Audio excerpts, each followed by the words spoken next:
Hello বন্ধুরা, অনেক দিন পরে দেখো এই যে শাড়ি পরে ছাদে এসেছি। ভাবছিলাম কিছু ভিডিও করব সেই জন্য। আর দেখো ছাদে রোদও রয়েছে, ওই সাইডটা পুরো রোদ। আর এই দিকের আকাশটা দেখো কি দারুণ লাগছে, খুব সুন্দর আকাশটা লাগছে।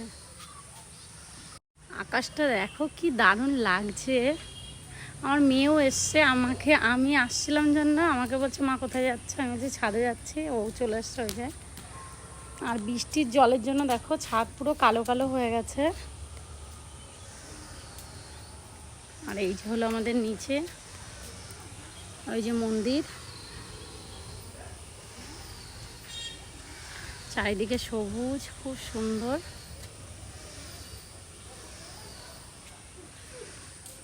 এখন একটু ভিডিও করব, তারপরে তোমাদের সঙ্গে শেয়ার করব। তো বাই বন্ধুরা, ভালো থেকো সবাই, সুস্থ থেকো।